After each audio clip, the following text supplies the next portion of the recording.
Hello students, good morning. कैसे हैं आप लोग? पढ़ाई हो रही है तो पढ़ते जाना है और टारगेट लेकर के पढ़ाई कीजिए कि आज हमको ये चैप्टर कंप्लीट करना है, आज हमको फिजिक्स में ये चैप्टर कंप्लीट करना है। जो तरीका हमने बताया था उस तरीकों को अपनाइए और थोड़ा सा टाइमिंग को बढ़ाइए क्योंकि एग्जाम अब सिर पर है।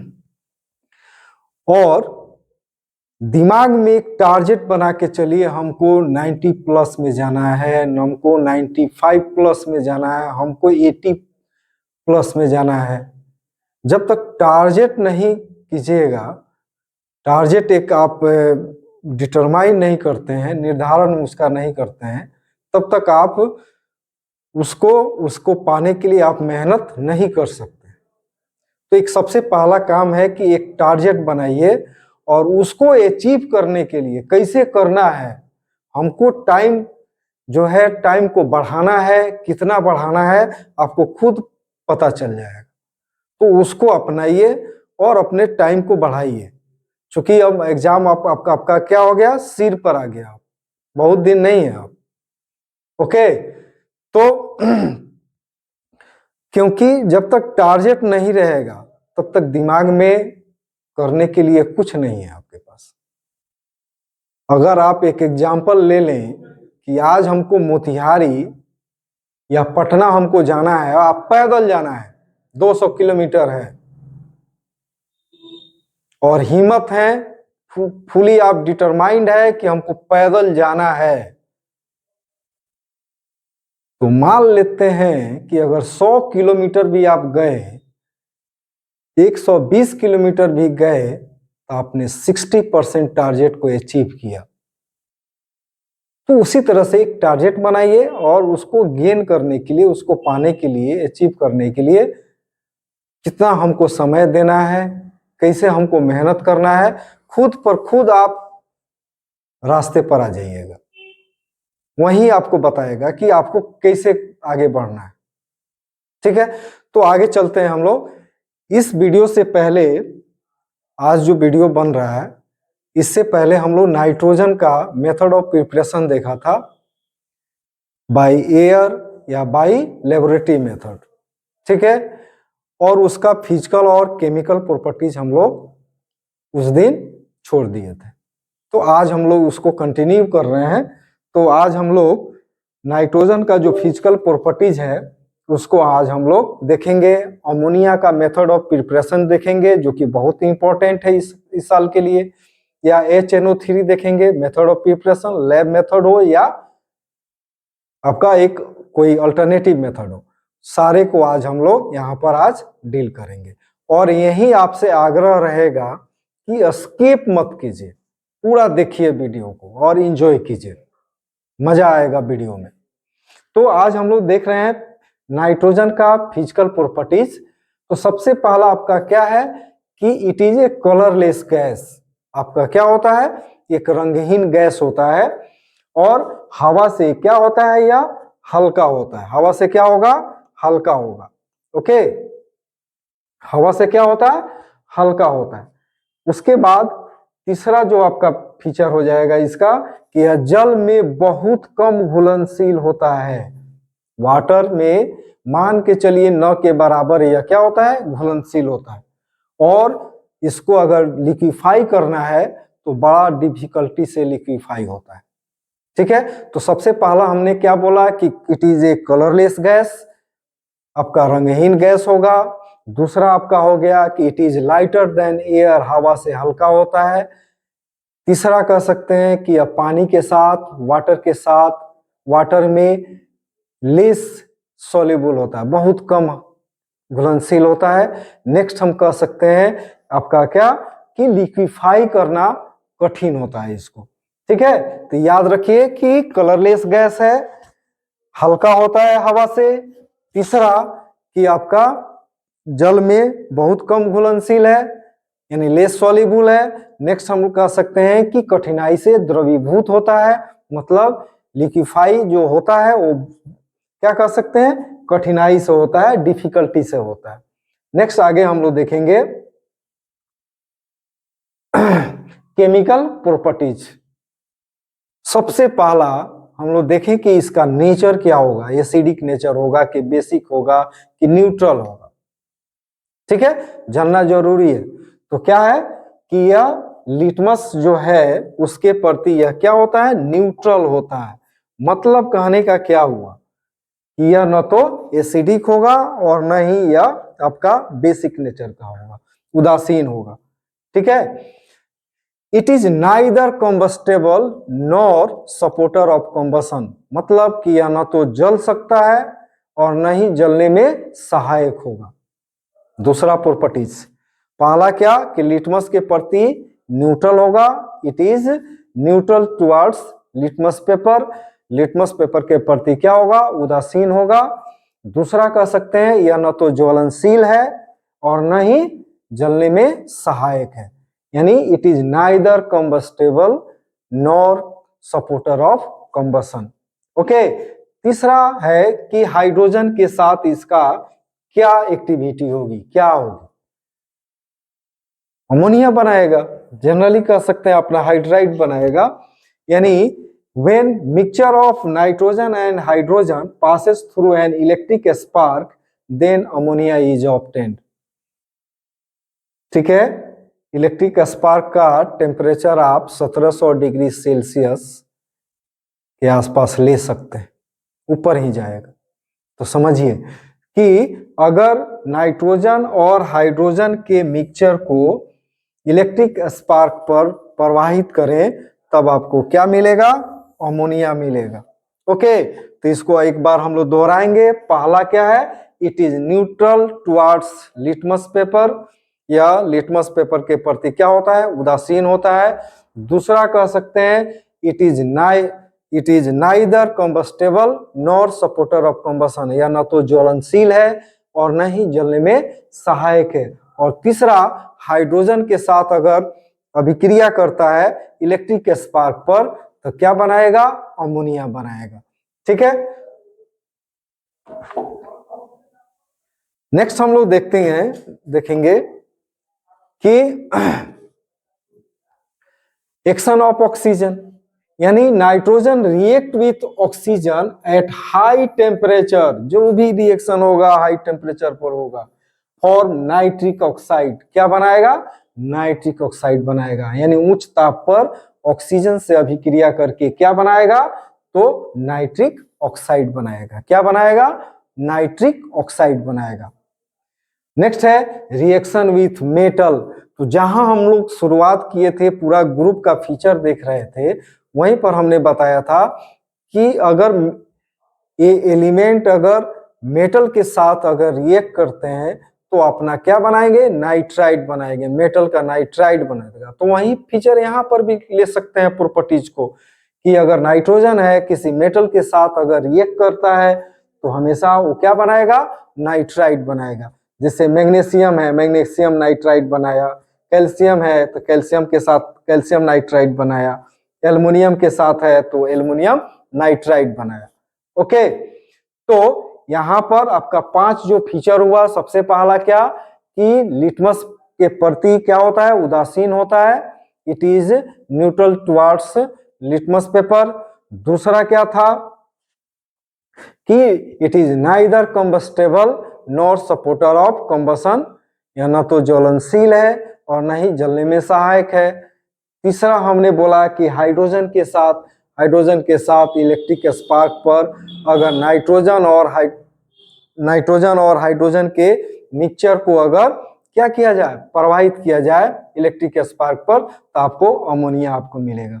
नेक्स्ट था ऑक्सीजन के साथ, तो उच्च ताप पर एट हाई टेम्परेचर कह सकते हैं कि nitrogen combine with oxygen to form nitric oxide. ठीक है, नाइट्रिक ऑक्साइड बनाया। फिर है आपका मेटल के साथ, तो मेटल नाइट्राइड बनाएगा, मेटल का नाइट्राइड बनेगा। ओके, नेक्स्ट हम लोग देखते हैं कैल्शियम कार्बाइड के साथ। ठीक है, तो हमेशा बहुत इंपॉर्टेंट है यह, आपका एग्जाम में यहां से पूछा जा चुका है बाबू। यानी कैल्शियम साइनामाइड और क्या ग्रेफाइट, इसको हम लोग बोलते हैं क्या, नाइट्रोलीन। क्या बनाएगा? नाइट्रोलीन।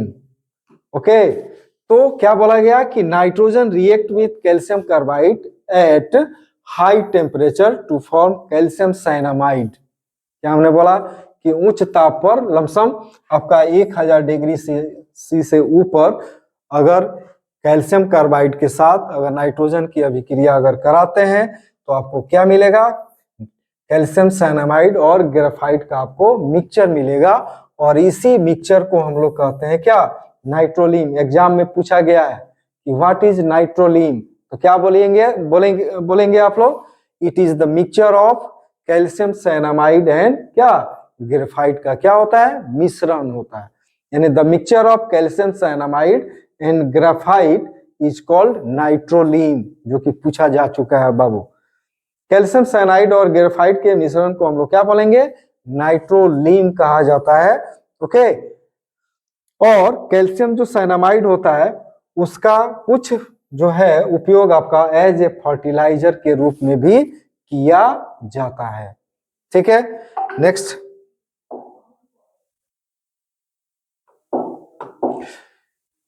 अमोनिया को देखते हैं। अमोनिया क्या है? नाइट्रोजन का क्या है? अपना एक हाइड्राइड है, और इसको हम लोग जो बनाने का तरीका है हम लोग एक एक करके एक्सप्लेन करेंगे। अल्टरनेटिव मेथड है, लैब मेथड नहीं है। तो यहाँ पर क्या है कि it is prepared by the following methods. यह नाइट्रोजन का एक प्रमुख हाइड्राइड होता है और इसे निम्न विधियों द्वारा बनाया जा सकता है। पहला क्या है? It is prepared by ammonium salt. कोई भी अमोनियम सॉल्ट हो, कोई भी मेटल का आपका कोई भी अमोनियम सॉल्ट हो, यानी अमोनियम क्लोराइड हो, अमोनियम ब्रोमाइड हो या अमोनियम सल्फेट हो, अगर गर्म करेंगे तो आपको क्या मिलेगा? अमोनिया मिलेगा। ठीक है, तो उसी तरह से देखें हम लोग कि अगर अमोनियम क्लोराइड को अगर हीट किया जाए तो क्या मिलेगा? HCl और क्या मिलेगा? अमोनिया मिल जाएगा। और अमोनियम सल्फेट को गर्म करेंगे, अमोनियम बाइसल्फेट, और क्या मिल जाएगा आपको? अमोनिया मिल जाएगा। ठीक है, पहला मेथड हो गया क्या कि अगर अमोनियम सॉल्ट को आप गर्म करते हो, यानी अमोनियम क्लोराइड या कैल्शियम। दूसरा है आपका लैब मेथड। लैब मेथड में देखेंगे कि अगर लेबोरेटरी में हम लोग क्या करेंगे? Ammonia is prepared by heating the mixture of ammonium chloride and calcium hydroxide. क्या हमने बोला कि अगर लैब में अगर आप बनाना चाहते हैं अमोनिया तो आपको क्या करना होगा? तो अमोनियम क्लोराइड और कैल्शियम हाइड्रोक्साइड के मिश्रण को गर्म करना पड़ेगा। क्या हमने बोला कि अगर अमोनियम क्लोराइड और कैल्शियम हाइड्रोक्साइड के मिश्रण को अगर गर्म किया जाए तो आपको क्या मिलेगा? अमोनियम को यानी अमोनिया आपको प्राप्त होगा। और यह जो विधि है वो क्या है? लैब मेथड्स है, प्रयोगशाला विधि है, याद रखेंगे इसको। ओके, तो दो मेथड हुआ। पहला क्या हुआ कि अगर कोई भी अमोनियम सॉल्ट हो, अगर आप उसको गर्म करते हैं तब भी आपको अमोनिया मिलेगा। और लैब मेथड में अगर आप अमोनियम क्लोराइड और कैल्शियम हाइड्रोक्साइड के मिश्रण को आप गर्म करेंगे तो आपको क्या मिलेगा? अमोनिया मिलेगा। ओके, नेक्स्ट हम लोग देखते हैं कि मॉइस्ट अमोनिया इज ड्राइड।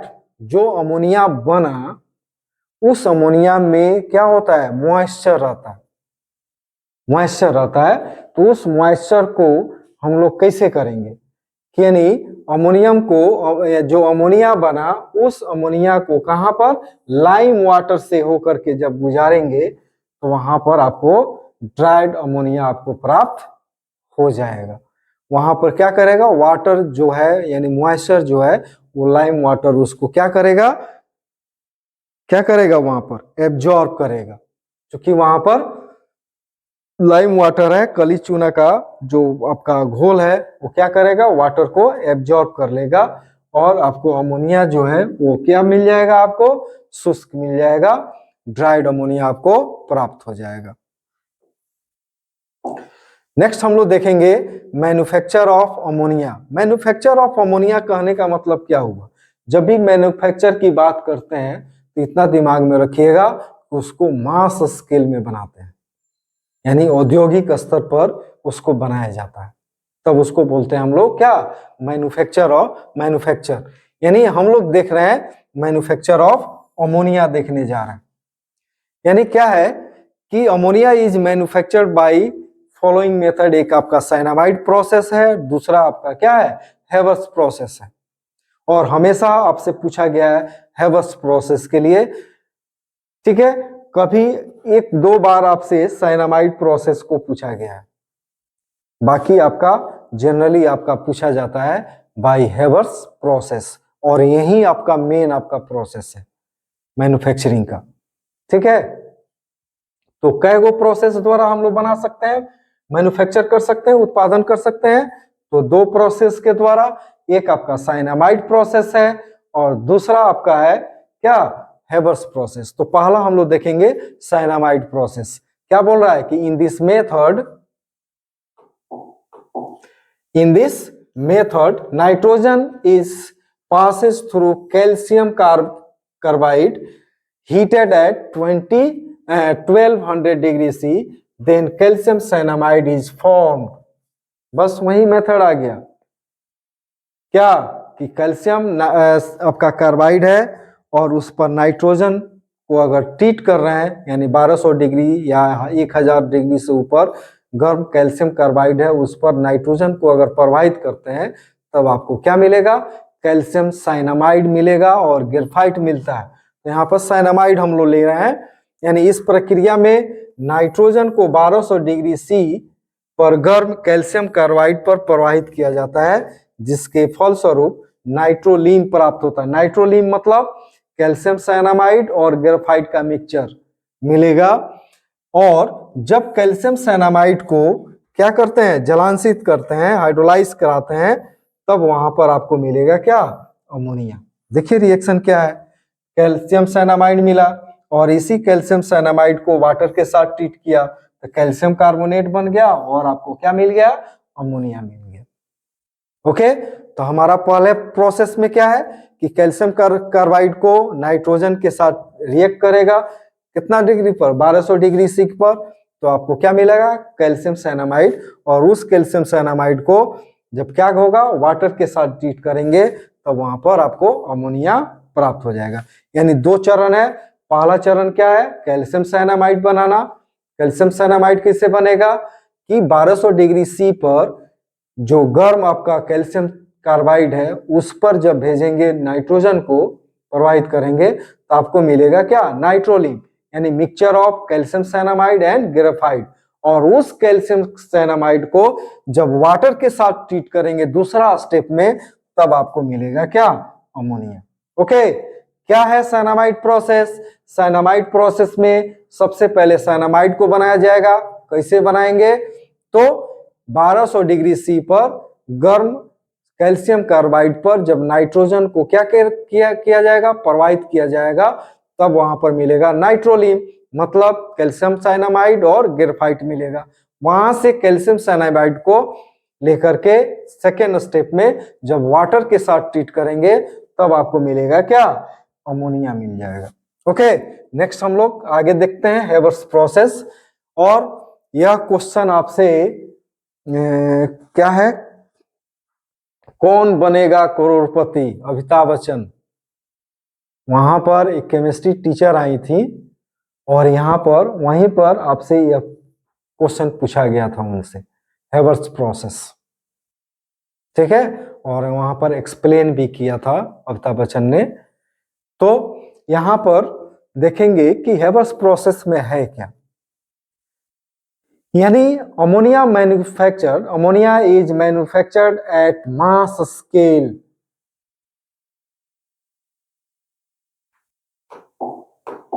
यानी ammonia is manufactured at mass scale by this method, इस विधि द्वारा। यानी नाइट्रोजन एंड हाइड्रोजन कंबाइन, या कह सकते हैं combine together in proper condition to form क्या, अमोनिया। मतलब कि nitrogen and hydrogen combine directly to form ammonia. During the reaction some amount of heat is evolved it means it is exothermic reaction. इसको ध्यान से रखिएगा, यह reaction क्या है, एक्सोथर्मिक है, क्योंकि वहां पर आपका हीट जो है वो क्या हो रही है, निकल रही है, रिलीज हो रही है। इसको दिमाग में रखिएगा कि यह रिएक्शन क्या है, एक्सोथर्मिक, आगे काम आएगा अगला स्टेप में। हमने क्या बोला कि अमोनिया का उत्पादन बृहद स्तर पर इस विधि द्वारा किया जाता है। नाइट्रोजन और हाइड्रोजन सीधे आपस में संयोग करके अमोनिया बनाते हैं और अभिक्रिया के दौरान कुछ मात्रा में ऊष्मा भी उत्पन्न होती है, अर्थात यह एक ऊष्माक्षेपी अभिक्रिया है। इस क्वेश्चन को सीधे तौर पर भी पूछा जा सकता है कि एक्सप्लेन द हेबर्स प्रोसेस, मतलब manufacture of ammonia bye Haber's process को आप एक्सप्लेन करें। या कह सकता है दूसरा तरीका पूछने का कि हेबर्स प्रोसेस में किस प्रकार अधिक से अधिक अमोनिया को प्राप्त किया जा सकता है, एक्सप्लेन करें। ठीक है, तो हम लोग बनाने को तो देख लिया, बन जाएगा, लेकिन कैसे हम लोग अधिक से अधिक अमोनिया को हम लोग प्राप्त कर सकते हैं, उसके लिए क्या अप्लाई करना पड़ेगा। तो हमने क्या बोला, एक्सोथर्मिक रिएक्शन, इसको दिमाग में रखिएगा। दूसरा चीज ये क्या है, रिवर्सेबल रिएक्शन है, ठीक है ना। और तीसरा कह सकते हैं कि यहाँ पर आपका क्या है, एक वॉल्यूम नाइट्रोजन है, यानी 1 वॉल्यूम आपका किसका है, नाइट्रोजन का, और 3 वॉल्यूम आपका किसका है, हाइड्रोजन का। मिल कितना रहा है, 2 वॉल्यूम, मतलब प्रोडक्ट का जो आयतन है, वॉल्यूम है, वो क्या हो रहा है, घट रहा है। ध्यान रखना है, 3 चीज हमने बोला, एक्सोथर्मिक रिएक्शन याद रखिए, दूसरा रिवर्सिबल रिएक्शन है, इसको याद रखिए, और तीसरा कि प्रोडक्ट जो अमोनिया बन रहा है उसका आयतन रिएक्टेंट के आयतन से क्या हो रहा है, कम हो रहा है, जबकि मिलना चाहिए बराबर। ठीक है ना, तो इस यही फैक्टर काम आएगा आगे, कैसे हम लोग एक्सप्लेन करेंगे इसको देखते हैं। ठीक है, तो क्या हमने बताया कि since it is a exothermic reaction and during the reaction the volume of product is decreases, hence we can use Le Chatelier principle to get the more and more ammonia. मतलब कि क्या किसे आप एक्सप्लेन करेंगे कि चूंकि यह क्या है, एक्सोथर्मिक अभिक्रिया है, ऊष्माक्षेपी रिएक्शन है, और अभिक्रिया के दौरान जो प्रोडक्ट बनता है उसका आयतन क्या हो रहा है, घट रहा है। अतः यहाँ पर चूंकि रिवर्सिबल रिएक्शन है, तो हम लोग यहाँ पर ली चैटरियल प्रिंसिपल का उपयोग हम लोग यूटिलाइज कर सकते हैं। तो कैसे होगा देखते हैं।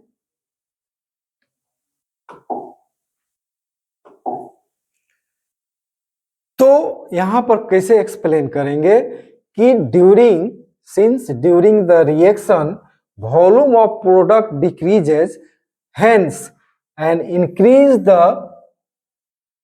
Pressure, more and more ammonia will be obtained. यहां पर समझिए बात को।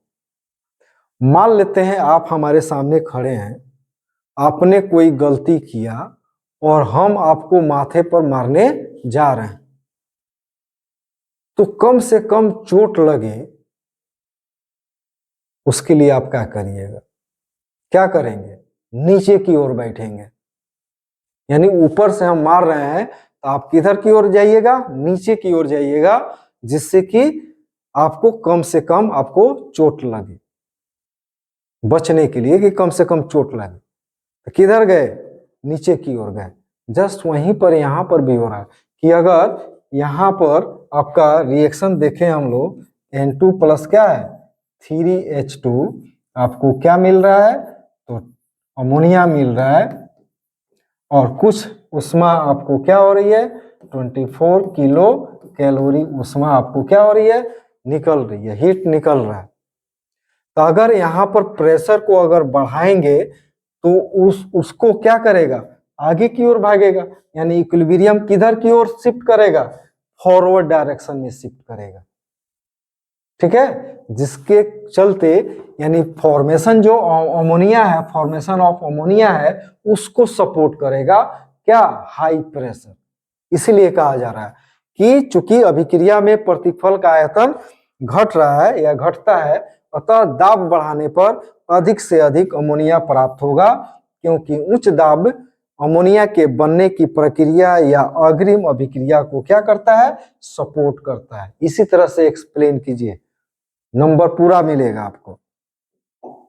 नेक्स्ट हम लोग देखेंगे अब फिर क्या है कि since this reaction is exothermic, बात आ गया कि this reaction is exothermic reaction, hence at low temperature the equilibrium shift towards forward direction, as a result more and more ammonia is obtained.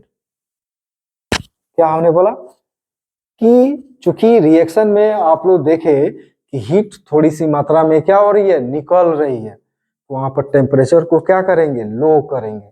जैसे लो करेंगे, जो इक्विलिब्रियम जो होगा वो शिफ्ट करेगा फॉरवर्ड डायरेक्शन में, या कह सकते हैं कि जो फॉर्मेशन ऑफ अमोनिया है उसको क्या करेगा, सपोर्ट करेगा, यानी उसके बनने की दर क्या होगी, बढ़ जाएगी।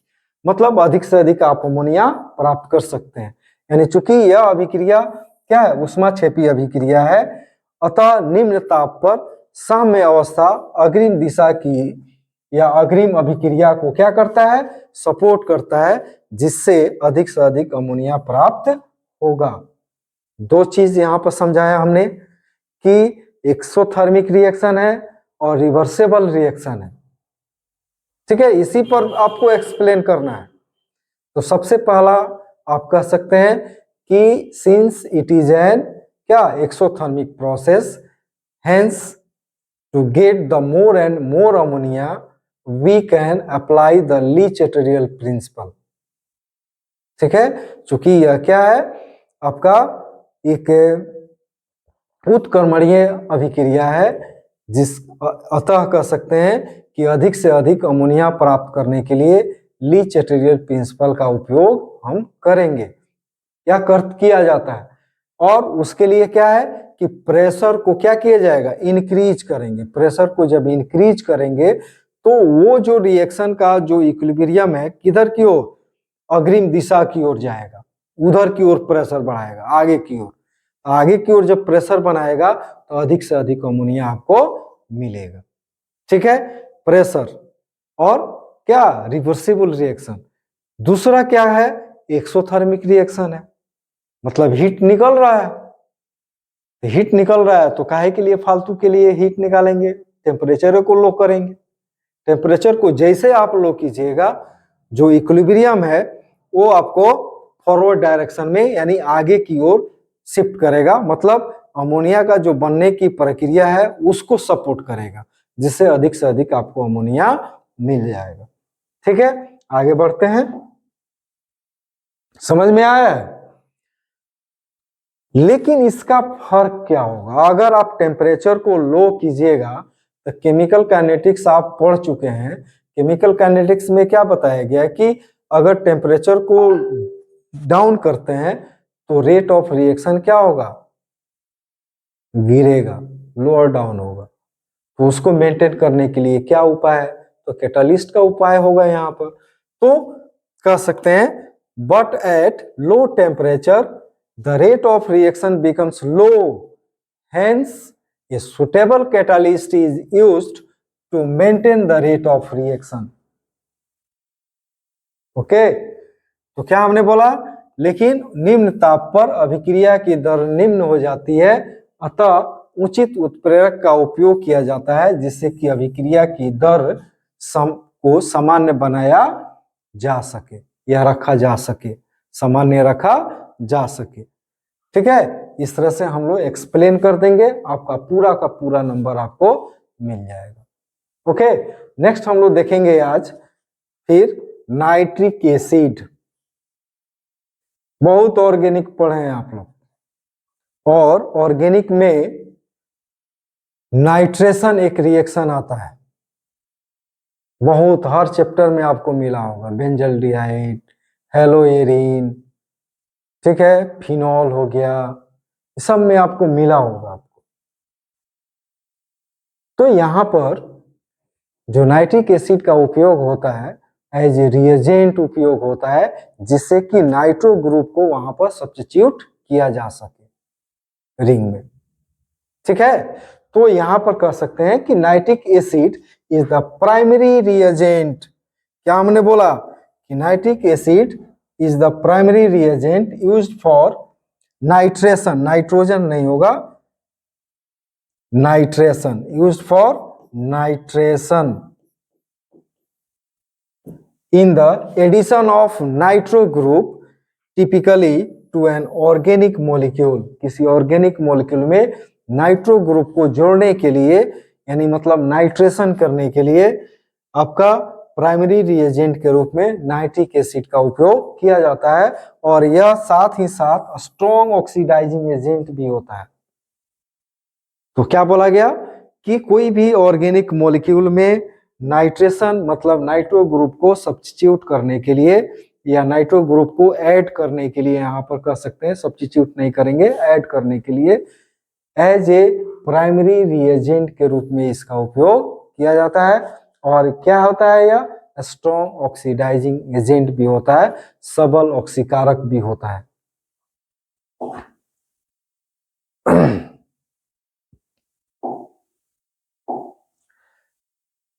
और इसको दो तरह से हम लोग बना सकते हैं।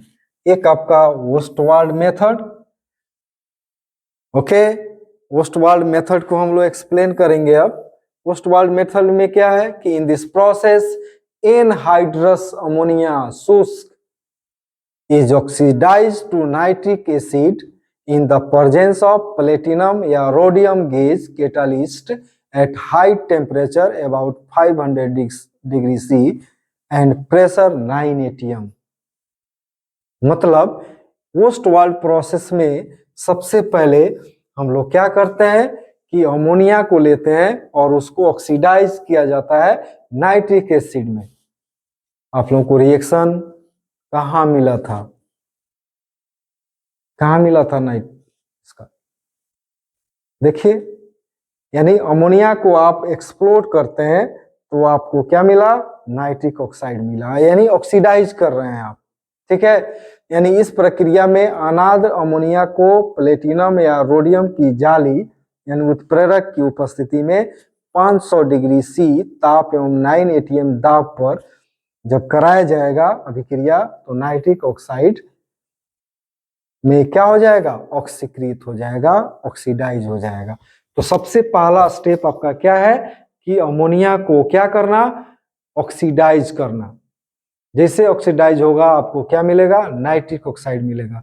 तो उसके लिए क्या करेंगे कि जो शुष्क आपका यानी ड्राई अमोनिया है या एनहाइड्रस आपका अमोनिया है, उसको पास कराया जाएगा क्या, या कह सकते हैं रोडियम या प्लेटिनम गेज पर। कितना डिग्री C पर, 500 डिग्री C पर, जिसके कारण वो ऑक्सीडाइज होकर के क्या देगा आपको, नाइट्रिक ऑक्साइड देगा। फर्स्ट स्टेप, 3 चरण में आप नाइट्रिक एसिड बना सकते हैं। दूसरा चरण क्या है कि जो नाइट्रिक ऑक्साइड है उसको आप क्या करने जा रहे हैं, फिर से ऑक्सीडाइज कीजिएगा, यानी अब इसको ऑक्सीडेशन चेंबर में भेजेंगे, जहां पर वो ऑक्सीजन के साथ रिएक्ट करके क्या हो जाएगा, नाइट्रोजन डाइऑक्साइड बनाएगा। ओके, तो पहला चरण आपका क्या हुआ, पहला चरण हो गया, यानी साइनामाइड प्रोसेस में आपका क्या है कि नाइट्रिक ऑक्साइड बनाया गया। कैसे बनाया गया, तो ड्राइड अमोनिया को 500 डिग्री C पर गर्म प्लेटिनम या रोडियम जो गेज है, जाली है, उस पर प्रवाहित किया गया, जहां पर वो ऑक्सीडाइज होकर के क्या दिया, नाइट्रिक ऑक्साइड दिया। अब उस नाइट्रिक ऑक्साइड को अब क्या किया जाएगा, फिर से ऑक्सीडाइज किया जाएगा, मतलब क्यों, वो आपको ऑक्सीडेशन चेंबर में भेजा जाएगा। मतलब nitric oxide is then oxidised into nitrogen dioxide, यानी नाइट्रोजन डाइऑक्साइड में क्या होगा, ऑक्सीडाइज हो जाएगा by reaction between nitric oxide and O2, यानी 2NO प्लस O2 आपको क्या मिल गया, 2NO2 मिल गया। और इसके बाद तीसरा चरण में आपने क्या किया इसको कांटेक्ट में ला दिया, एब्जॉर्ब कराए आप वाटर के साथ। जैसे वाटर के साथ एब्जॉर्ब होगा आपको क्या मिल जाएगा, HNO3 मिल जाएगा और नाइट्रिक ऑक्साइड भी मिलेगा। और इस नाइट्रिक ऑक्साइड को रिसाइकिल बैक करेंगे, कहां पर, जस्ट यहाँ पर जो नाइट्रिक ऑक्साइड बना फिर से उसको ऑक्सीडाइज करके वाटर के साथ ऑब्जर्व करेंगे, एब्जॉर्प्शन होगा आपको, फिर आपको HNO3 मिल जाएगा। रिसाइकिल करेंगे, साइकिल बैक करेंगे, ठीक है ना। तो इस तरह से क्या कैसे लिख सकते हैं कि during the reaction nitric oxide is formed is cycle back for reoxidation, यहीं पर आपका आ जाएगा, ठीक है। अभिक्रिया के दौरान बने NO को फिर से ऑक्सीकृत करने के लिए साइकिल बैक कर लिया जाता है, यानी फिर वो आपका क्या दे देगा, यहाँ पर 4NO2 प्लस O2 यानी टोटल रिएक्शन को जोड़ दिया तो क्या हो जाएगा 4NO2 O2 प्लस क्या 2H2O, आपको क्या मिल जाएगा 4HNO3 आपको मिल जाएगा। तो 3 चरण है। सबसे पहला अमोनिया को क्या किया जाता है, ऑक्सीडाइज किया जाता है, और ऑक्सीडाइज करने के लिए क्या किया जाता है कि जो ड्राइड या एनहाइड्रस आपका अमोनिया होता है उसको 500 डिग्री C पर गर्म प्लेटिनम या रोडियम गैस पर क्या करते हैं, प्रवाहित करते हैं, जिससे वो ऑक्सीडाइज हो जाता है क्या चीज में, नाइट्रिक ऑक्साइड में। अब उस नाइट्रिक ऑक्साइड को ऑक्सीडेशन चेंबर में भेजा जाता है जहां पर वह NO2 में क्या हो जाता है, ऑक्सीडाइज हो जाता है, ठीक है ना। ऑक्सीजन से अभिक्रिया करके फिर नाइट्रोजन डाइऑक्साइड बना लेता है और उस नाइट्रोजन डाइऑक्साइड को वाटर में क्या करते हैं, एब्जॉर्ब जब कराते हैं तो आपको मिलता है क्या HNO3, और उसके साथ में थोड़ी सी मात्रा में नाइट्रिक ऑक्साइड प्राप्त होती है और उस नाइट्रिक ऑक्साइड को साइकिल बैक करते हैं, फिर वहां पर ऑक्सीडेशन चेंबर में भेजते हैं जहां पर नाइट्रोजन डाइऑक्साइड बनता है और फिर उसका एब्जॉर्प्शन कराएंगे तो आपको HNO3 मिल जाएगा। तो इस तरह से दिमाग में रखना है 3 चरण। पहला ऑक्सीडाइज कीजिए अमोनिया को क्या चीज में, नाइट्रिक ऑक्साइड में। दूसरा चरण आपका क्या है, स्टेप क्या है कि नाइट्रिक ऑक्साइड को फिर से ऑक्सीडाइज कीजिए, नाइट्रोजन डाइऑक्साइड में हो जाएगा चेंज। और तीसरा जो चरण है वो वाटर के साथ एब्जॉर्ब कराइए, आपको HNO3 मिल जाएगा। इस तरह से दिमाग में रखिए। फर्स्ट चरण, पहला चरण क्या, अमोनिया को ऑक्सीडाइज किया, क्या मिला, नाइट्रिक ऑक्साइड मिला। दूसरा चरण नाइट्रिक ऑक्साइड को भेजा गया कहाँ, ऑक्सीडेशन चेंबर में, जहां पर ऑक्सीडाइज होकर के क्या दिया, नाइट्रोजन डाइऑक्साइड दिया। और फिर तीसरा चरण क्या है, तीसरा चरण क्या है कि उस नाइट्रोजन डाइऑक्साइड को वाटर के साथ एब्जॉर्ब करा दीजिए, HNO3 मिल जाएगा। याद रखेंगे। The aqueous HNO3 obtained can be concentrated by distillation, मतलब डिस्टिलेशन के द्वारा इसको कॉन्सेंट्रेट कर सकते हैं। लमसम आपको क्या 68% तक, कितना तक 68%। याद आ रहा है कुछ, जब सॉल्यूशन पढ़िएगा तो आपको एजियोट्रॉप्स पढ़ना है, ठीक है ना, एजियोट्रॉप्स पढ़ना है। एजियोट्रॉप्स में आपका मिनिमम बॉइलिंग एजियोट्रॉप्स और दूसरा क्या है मैक्सिमम बॉइलिंग एजियोट्रॉप्स पढ़ना है। तो दिमाग में लाइए, कहीं एग्जांपल मिला है, कौन सा एग्जांपल है, 68% आपका HNO3 और 32% आपका वाटर मिल करके आपका एजियोट्रॉप्स बनाता है, ठीक है, उसका एग्जाम्पल है। तो इसको याद रखिएगा कि एक एजियोट्रॉप्स बनाता है और या एजियोट्रॉप्स मिलता है डिस्टिलेशन के फलस्वरूप, ओके। लेकिन अगर इससे भी ज्यादा आपको कॉन्सेंट्रेट करना है तो इसको H2SO4 से के ऊपर से गुजार दीजिए, क्योंकि H2SO4 क्या होता है, हाइग्रोस्कोपिक होता है, ठीक है ना, जो कि वाटर मॉलिक्यूल को क्या करता है, एब्जॉर्ब करता है। तो जैसे उससे होकर के गुजारेंगे वो आपका 98% तक क्या हो जाएगा, कॉन्सेंट्रेट हो जाएगा, ओके। तो समझ में आया नाइट्रिक ऑक्साइड को कैसे बना सकते हैं। दूसरा है लेबोरेटरी मेथड सिंथेसिस, लैब में कैसे बना सकते हैं, दोनों तरीका से पूछा जा सकता है, लैब मेथड या मैन्युफैक्चर, ठीक है ना। तो इसमें क्या है कि लेबोरेटरी में नाइट्रिक एसिड को, यानी in the laboratory nitric acid can be made by thermal decomposition of copper nitrate producing nitrogen dioxide and oxygen gas which are then passed through water to give nitric oxide। क्या बोला गया कि copper nitrate को heat करके उसको तोड़ देंगे, जब हीट करके तोड़ेंगे तो आपको नाइट्रोजन डाइऑक्साइड और क्या मिलेगा, ऑक्सीजन मिल जाएगा।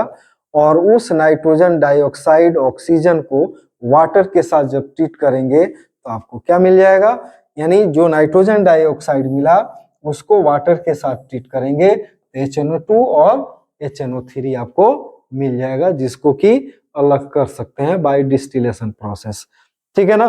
तो लैब मेथड में क्या किया गया कि कॉपर नाइट्रेट को हीट किया गया और थर्मल डिकम्पोजिशन के कारण वो क्या दिया, तो क्यूप्रिक ऑक्साइड दिया, नाइट्रोजन डाइऑक्साइड दिया और ऑक्सीजन दिया। अब इस नाइट्रोजन डाइऑक्साइड को वाटर के साथ जब ट्रीट करेंगे तो आपको क्या मिल जाएगा, HNO2 और HNO3 मिल जाएगा, ठीक है। या डायरेक्टली कर सकते हैं कि जस्ट इसके पहले वाला स्लाइड में आप लोग देखे होंगे कि रिएक्शन मिला होगा आपका NO2 plus O2 plus water 2H2O और 4NO2 मिल करके क्या दिया, HNO3 दिया, ठीक है। तो इसको देख लेंगे। फिजिकल प्रॉपर्टीज की बात करें तो nitric acid is a very strong acid, turn blue litmus to red. क्या कर रहा है, ब्लू लिटमस को क्या कर रहा है, रेड में चेंज कर रहा है, मतलब यह स्ट्रॉन्ग एसिड है। Nitric acid decomposes on to form brown nitrogen dioxide, जब टूटेगा तो ब्राउन भूरा आपका धुआं देगा, फ्यूम देगा। वो फ्यूम किसके कारण से मिलेगा, तो नाइट्रोजन डाइऑक्साइड के कारण मिलेगा, बनने के कारण फ्यूम निकलता है, ठीक है। इसीलिए इसको कहा जाता है कि fuming HNO3। What is fuming HNO3 nitric oxide, question पूछा जा सकता है कि कहां चला गया,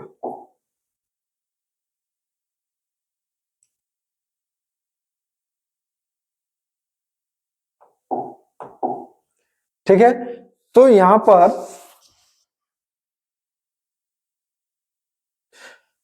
nitric oxide liberate hydrogen gas with metal, यानी जो भी मोर इलेक्ट्रोपॉजिटिव मेटल है, मोर रिएक्टिव मेटल है, अगर एसिड के साथ अगर ट्रीट करें तो यह तो क्या है, ट्रेंड है कि अगर डाइल्यूट अगर HNO3 या H2SO4 या HCl के साथ मेटल को ट्रीट करेंगे तो हाइड्रोजन गैस देगा और उसका सॉल्ट बनेगा।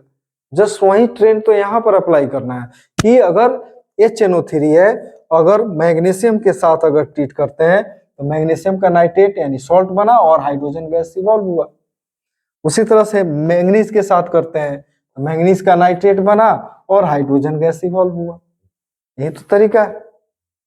नेक्स्ट हम लोग देखते हैं रिएक्शन ऑफ HNO3 मतलब nitric acid with zinc and copper at different concentration, अलग अलग कॉन्सेंट्रेशन पर HNO3 की जो रिएक्शन है कॉपर और जिंक के साथ, उसको हम लोग देखेंगे यहाँ पर, और बहुत इंपॉर्टेंट है, इसको बार बार दोहरा लीजिएगा, ठीक है ना, इसको बार बार दोहराइए, ओके। इसको व्हाट हैपेंस के रूप में चेंज कर लीजिए, ठीक है, कि अगर आपका कोल्ड एंड डाइल्यूट मतलब 5% HNO3 को अगर किसके साथ, जिंक के साथ अगर ट्रीट करें तो क्या होगा, what happens when cold and dilute मतलब 5% HNO3 is treated with zinc, क्या होगा। इस तरह से क्वेश्चन बना लीजिए और छोटा सा पेपर पर लिख करके पॉकेट में रख लेंगे। कहीं घूमते फिरते एक रिएक्शन को देख लीजिए, यानी एक व्हाट हैपेंस को देख लीजिए और दिमाग में रखे हुए जा रहे हैं, दिमाग में नहीं भूल पाएगा, वो नहीं भूल पाइएगा। इस तरह से तरीके से इस सबको ऐसे जो आपका याद करने वाला है उसको एक तरीका से याद कीजिए, कभी नहीं भूल पाएगा। तो यहाँ पर दिमाग में रखना है, यहाँ पर क्या कि अगर इसको ट्रीट करते हैं तो प्रोडक्ट क्या मिलेगा आपको। नाइट्रेट तो बनेगा, हर केस में नाइट्रेट बनेगा और अमोनियम नाइट्रेट बनेगा। क्या बनेगा? अमोनियम नाइट्रेट और जिंक नाइट्रेट, ठीक है ना। लेकिन वही कोल्ड एंड डाइल्यूट यानी 10% तक जिंक के साथ ट्रीट करेगा तो जिंक नाइट्रेट बनेगा यहाँ पर, फिर आपको नाइट्रस ऑक्साइड बन गया। यहाँ पर प्रोडक्ट में अंतर हो गया, केवल कॉन्सेंट्रेशन चेंज हो गया, 5 to 10 हो गया तो क्या मिल गया? नाइट्रस ऑक्साइड मिल गया। दो रिएक्शन हुआ जिंक का, एक 5% के साथ तो अमोनियम नाइट्रेट एंड आपको क्या मिला? आपको मिला जिंक नाइट्रेट। लेकिन वहीं अगर 10% एक कोल्ड एंड HNO3 के साथ रिएक्ट किया तो अमोनियम जिंक नाइट्रेट तो बनाया, लेकिन क्या मिला आपको? दूसरा प्रोडक्ट नाइट्रस ऑक्साइड मिल गया। उसी तरह से आगे हम लोग देखेंगे कि कोल्ड एंड डाइल्यूट कहां तक? तो 50% तक अगर करेगा तो नाइट्रिक ऑक्साइड आपको यहां पर प्राप्त हो जाएगा। यानी 5% में क्या मिला? जिंक नाइट्रेट और अमोनियम नाइट्रेट मिला। 10% में क्या मिला? जिंक नाइट्रेट मिला, सब में जिंक नाइट्रेट मिलेगा, कॉमन है वो। जिंक नाइट्रेट मिला और क्या मिला? नाइट्रस ऑक्साइड मिला। इस तरह से दिमाग में रखिए। लेकिन 50% के साथ क्या मिला? जिंक नाइट्रेट तो मिल भी किया, नाइट्रिक ऑक्साइड मिल गया, वाटर भी मिलेगा, कॉमन होगा वो, ठीक है। इस तरह से दिमाग में रखिए। 5% के साथ अमोनियम नाइट्रेट और जिंक नाइट्रेट, 10% के साथ जिंक नाइट्रेट और नाइट्रस ऑक्साइड मिला, 50% के साथ क्या मिला? तो आपको नाइट्रिक ऑक्साइड मिला और जिंक, आपका जिंक नाइट्रेट मिल गया, H2O सब में मिलेगा। उसी तरह से अगर कॉन्क के साथ किया जाए, अब डाइल्यूट छोड़िए, क्या आ गया? कॉन्क आ गया, तब आपको क्या देगा? जिंक नाइट्रेट और नाइट्रोजन डाइऑक्साइड मिलेगा। यानी 4 कंडीशन मिल रहा है जिंक के साथ। तो कैसे याद रखेंगे? 5% के साथ अमोनियम नाइट्रेट और जिंक नाइट्रेट, 10% के साथ क्या मिला? नाइट्रस ऑक्साइड और जिंक नाइट्रेट। आपका 50% के साथ क्या मिला? तो जिंक नाइट्रेट और नाइट्रिक ऑक्साइड। और आपका कॉन्क के साथ क्या मिला? तो नाइट्रोजन डाइऑक्साइड। याद रखिएगा इसको। कैसे? तो 5% के साथ क्या? अमोनियम नाइट्रेट और जिंक नाइट्रेट, 10% के साथ जिंक नाइट्रेट और नाइट्रस ऑक्साइड, 50% के साथ जिंक नाइट्रेट और क्या? नाइट्रस ऑक्साइड वहां पर बन रहा था 10% में, 50% में नाइट्रिक ऑक्साइड बनेगा विथ जिंक नाइट्रेट। ओके। और कॉन्क के साथ क्या मिलेगा? जिंक नाइट्रेट और नाइट्रोजन डाइऑक्साइड। ओके। अब आते हैं कॉपर के साथ। देखा जाए तो दो कंडीशन है मेनली आपका, इसे तो 3 होना चाहिए, 2 ठीक है। अगर डाइल्यूट अगर HNO3 के साथ अगर कॉपर अगर ट्रीट करते हैं, यानी dilute HNO3 react with copper two give nitric oxide, क्या मिला? कॉपर का नाइट्रेट यहां पर भी मिलेगा, लेकिन प्रोडक्ट दूसरा क्या मिलेगा? Nitric oxide. और कॉन्क के साथ क्या मिलेगा? NO2। दोनों में रिजेंबल है, याद रखिए। क्या? डाइल्यूट के साथ क्या मिला था वहां पर? 3 कंडीशन था डाइल्यूट का, 50% और क्या? 50% वाला कौन सा यूज कर रहे हैं यहाँ पर? याद रखिएगा, कॉपर नाइट्रेट और नाइट्रिक ऑक्साइड बना, वहां पर जिंक नाइट्रेट और नाइट्रिक ऑक्साइड बन रहा था। तो इस तरह से दिमाग में रखिएगा, डाइल्यूट के साथ क्या? नाइट्रिक ऑक्साइड और कॉन्क के साथ नाइट्रोजन डाइऑक्साइड। इस तरह से तो 5 कैगो, 3 1 4 1 4 2 6 रिएक्शन हो रहा है। फिर से इसको समराइज कीजिए।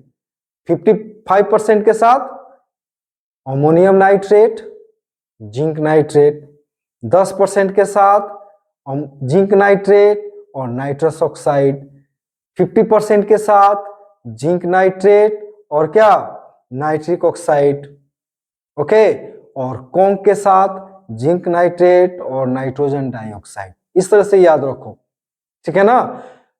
फिर कॉपर का देखें तो कॉपर में दो केस है, अगर डाइल्यूट के साथ करेगा तो जस्ट नाइट्रिक ऑक्साइड और कॉपर नाइट्रेट, और कॉन्क के साथ करेगा तो वहां पर कॉन्क के साथ किया था तो क्या बनाया था, जिंक नाइट्रेट और NO2, जस्ट वहां पर भी यहीं पर प्रोडक्ट बनेगा, कॉपर का नाइट्रेट हो जाएगा और NO2 बन जाएगा। इस तरह से दिमाग में रखिए। चलिए आगे बढ़ते हैं। नेक्स्ट हम लोग देखेंगे फॉस्फीन। फॉस्फीन को थोड़ा सा एक बार देख लेना है, और यह रिएक्शन जो है इंपॉर्टेंट है, यही आपका, इसी के कारण हमने यहाँ पर समराइज किया हुआ है यहाँ पर, कि इस रिएक्शन को आप लोग याद रखिएगा कि व्हाइट फॉस्फोरस को अगर अल्कली के साथ, अल्कली सॉल्यूशन के साथ अगर ट्रीट करते हैं तो फॉस्फीन मिलता है, ठीक है ना। यह रिएक्शन कई बार आ गया है यह। तो method of preparation, laboratory method में क्या है कि phosphine is prepared by heating white phosphorus with concentrated sodium hydroxide solution in an inert atmosphere of carbon dioxide, यानी कार्बन डाइऑक्साइड के इनर्ट आपका एटमॉस्फेयर में अगर क्या किया जाएगा, व्हाइट फॉस्फोरस को किसके साथ ट्रीट करेंगे, तो कॉन्क आपका सोडियम हाइड्रोक्साइड के साथ ट्रीट करेंगे तो आपको क्या मिलेगा, फॉस्फीन मिल जाएगा, ओके। तो प्रयोगशाला में फॉस्फीन को श्वेत फॉस्फोरस और शांत सोडियम हाइड्रोक्साइड के CO2 के अक्रिय वातावरण में गर्म करके आपको फॉस्फीन बनाया जाता है, ओके। तो यहां पर ये आपका हो गया clear. It is prepared by the reaction of calcium phosphide with water और डाइल्यूट HCl। एक आपका प्रोसेस हो गया लैब मेथड। ये आपका दूसरा जो मेथड है, अल्टरनेटिव जो मेथड है, वो क्या है कि अगर कोई भी कैल्शियम फॉस्फाइड हो या आपका किसके साथ, वाटर या डाइल्यूट HCl के साथ ट्रीट करेंगे तो आपको फॉस्फीन आपको मिलेगा। यानी वाटर के साथ भी ट्रीट किया तो आपको मिला क्या, क्या मिला, calcium phosphide plus 6H2O, calcium hydroxide और क्या, फॉस्फीन मिल गया। Calcium phosphide plus 6HCl, calcium chloride और क्या, फॉस्फीन मिल गया। ये आपका प्रोसेस है। प्रॉपर्टीज कह सकते हैं कि phosphine is a colourless gas with रॉटन fish smell. सड़ा हुआ जो मछली का जो गंध होता है, जस्ट वैसे ही इसका भी गंध होता है। एंड इज हाईली पॉइजनस, क्या हो जाएगा, पॉइजनस हो जाएगा। It is slightly soluble in water, water में सॉल्युबल होता है। When it is absorb in copper sulphate as mercury chloride, और कर सकते हैं solution, corresponding phosphide are obtained. मतलब कि कॉपर सल्फेट के साथ जब ट्रीट करेंगे तो भी आपको क्या मिलेगा, आपका उस कॉपर का फॉस्फाइड मिल जाएगा। और अगर मरकरी का आपका क्लोराइड ले और फॉस्फीन को ट्रीट करें तो आपको मरकरी का आपका फॉस्फाइड मिल जाएगा।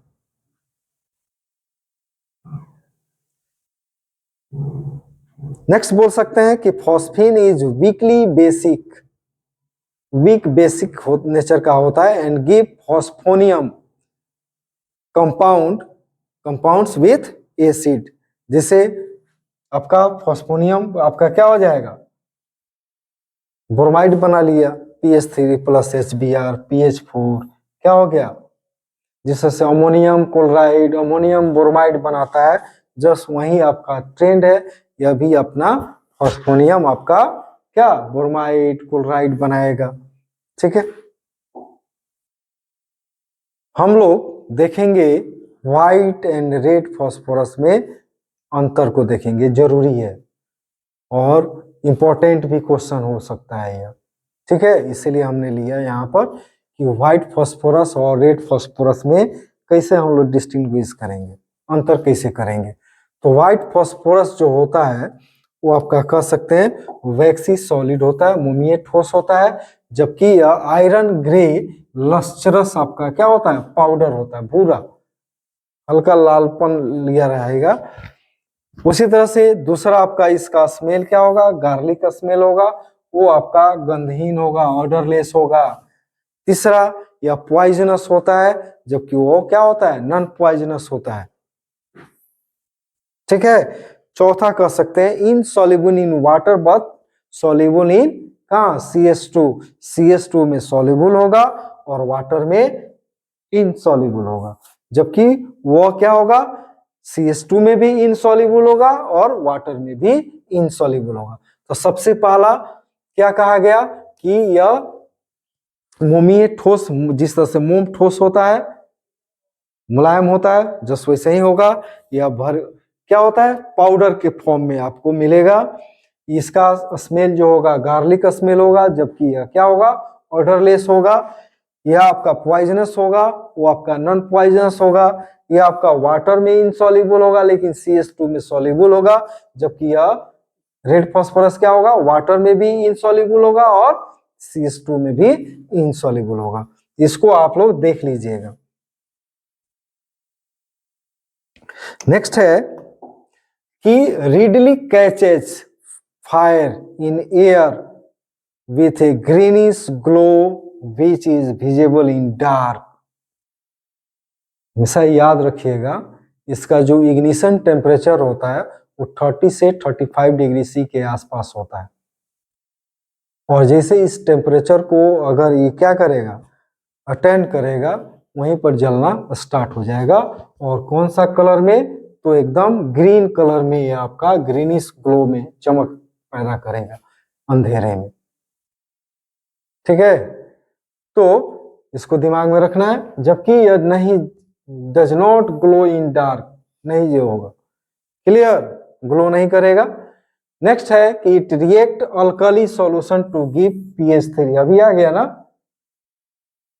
अगर फॉस्फीन को किसी अल्कली सॉल्यूशन के साथ अगर ट्रीट करते हैं तो क्या मिल जाएगा आपको, फॉस्फीन मिलेगा। मतलब अभी रिएक्शन हम लोग देखे थे, व्हाइट फास्फोरस को किसके साथ, सोडियम हाइड्रोक्साइड के साथ ट्रीट किया था, तो क्या मिला था आपको, मिला था pH3 प्लस NaH2PO2, ठीक है ना। ये दिमाग में रखिएगा, यह क्षार विलयन के साथ अभिक्रिया करके pH3 बनाता है, देख लीजिए आ गया रिएक्शन। और इसका जो मोलिकुलर जो है वो स्ट्रक्चर होता है टेट्राहेड्रल होता है। मतलब यहाँ पर कह सकते हैं कि यहाँ पर 3 जो फास्फोरस है, यानी एक फास्फोरस 3 अदर फास्फोरस के साथ सिंगल कोवैलेंट बॉन्ड से क्या होता है, जुड़ा रहता है, ठीक है। तो इसीलिए क्या हो जाता है, सॉलिड फेज में होता है और रिएक्टिव नेचर होता है इसका, क्या होता है, रिएक्टिव नेचर होता है। जबकि रेड फास्फोरस जो होता है पॉलीमेरिक फॉर्म में पाया जाता है, वो क्या है कि ऐसे ही है, इस जुड़ते चला जाएगा। इसको यहाँ पर इस तरह से बना सकते हैं, P हो गया,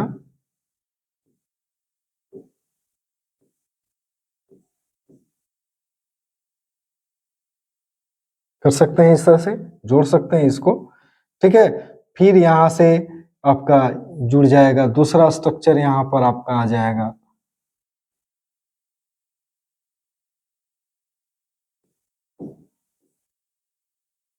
ऐसा हो गया। फिर तीसरा, ऐसे ही जुड़ते चला जाएगा, जुड़ते चला जाता है, पॉलीमेरिक फॉर्म में चला जाता है, जिसके कारण वो क्या हो जाता है, रिएक्टिव नहीं होता है। जबकि श्वेत फास्फोरस क्या होता है, रिएक्टिव होता है। एक कारण पूछा जा चुका है कि श्वेत फास्फोरस जो होता है क्रियाशील होता है, रिएक्टिव होता है, जबकि रेड फास्फोरस रिएक्टिव नहीं होता है। क्या कारण है, स्ट्रक्चर के कारण, पॉलीमेरिक फॉर्म में पाया जाता है, जिसके कारण वो क्या हो जाता है, रिएक्टिव नहीं होता, ठीक है। आगे बढ़ते हैं, बहुत इंपॉर्टेंट है, ठीक है। और यहां से जो क्वेश्चन है वो 3-4 तरीके से पूछा जा सकता है। पहला कि आपका स्ट्रक्चर पूछा जा सकता है, पहला आपका स्ट्रक्चर पूछा जा सकता है, दूसरा मॉलिक्यूलर फॉर्मूला पूछा जा सकता है, तीसरा ऑक्सीडेशन नंबर पूछा जा सकता है, चौथा बेसिसिटी पूछा जा सकता है। यानी 4 जो तरीका है, एक आपका क्वेश्चन यहां से हो सकता है। बहुत ज्यादा चांसेस हैं इसको 4 तरीके से पूछने के कारण इसे क्वेश्चन पूछने का जो चांसेस है सबसे अधिक होता है। या तो बेसिसिटी पूछ देगा कि H3PO3 का बेसिसिटी क्या होगा, क्या होना चाहिए, देख लीजिए क्या स्ट्रक्चर है। H3PO2 है, क्या होगा, केवल एक OH है, एक ही OH दे सकता है, इसलिए उसकी बेसिसिटी क्या हो जाएगी, 1 हो जाएगी। उसी तरह से H3PO3 देखिए, अधिक से अधिक क्या है गो OH दे सकता है, 2 गो, तो बेसिसिटी कितना हो जाएगा, 2 हो जाएगा।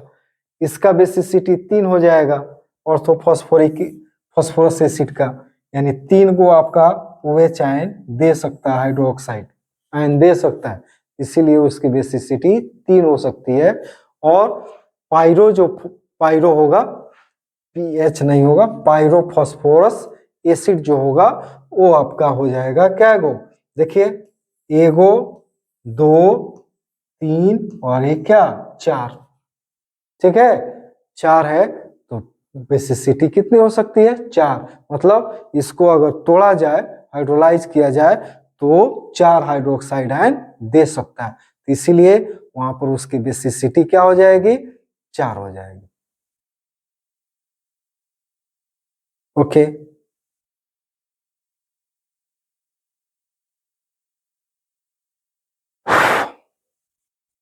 ठीक है। ऑक्सीडेशन नंबर की बात करें, ऑक्सीडेशन नंबर की जब बात करते हैं तो यहां पर जैसे H3PO2 है, देखते हैं H3PO2, इस पर कितना -4 हो जाएगा, इस पर +3 हो जाएगा, तो इस पर क्या हो जाएगा, +1 हो जाएगा। ऑक्सीडेशन नंबर कैलकुलेट करने के लिए देता है या ऑब्जेक्टिव में दे देगा, the oxidation number of hypophosphorous acid will be 1 2 3 4, तो क्या हो जाएगा, 1 हो जाएगा।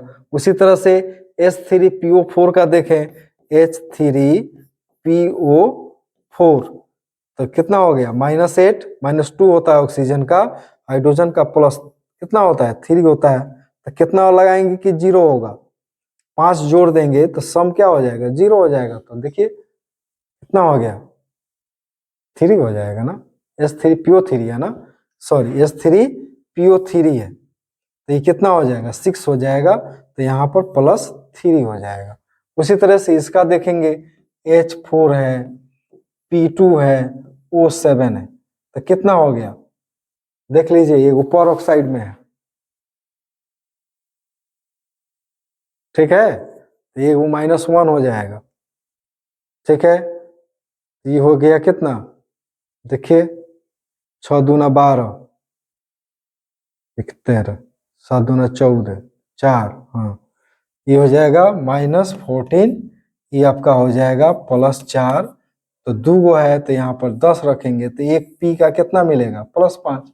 इस तरह से आप कैलकुलेट कर सकते हैं। और यहाँ से क्वेश्चन आप पहला कि फॉर्मूला पूछा जा सकता है, दूसरा स्ट्रक्चरल फॉर्मूला पूछा जा सकता है, तीसरा ऑक्सीडेशन नंबर पूछा जा सकता है, और चौथा टाइप आपका बेसिसिटी पूछा जा सकता है। और जनरली यहाँ पर इसका हमेशा पूछा गया है, H3PO2 का, लोग कंफ्यूज हो जाता है। ओके, तो यहाँ पर पूरा देखिए, पूरा पढ़िए और समझिए इसको, और आपसे यही आग्रह है कि थोड़ा सा शेयर कीजिए कि दूसरे भाई लोग भी इसको देख सकें जो भी छोटे भाई छोटे बहन हो वो सभी लोग देख सकें, तो अपने अपने ग्रुप में थोड़ा सा इसको शेयर कीजिए। यही कामना है आप लोगों से कि आप लोग इसको देखिए और सपोर्ट कीजिए, शेयर कीजिए और कमेंट जरूर कीजिए कि कैसा लगा वीडियो, ठीक है ना, और लाइक जरूर कीजिए। ओके, बहुत बहुत धन्यवाद, थैंक यू।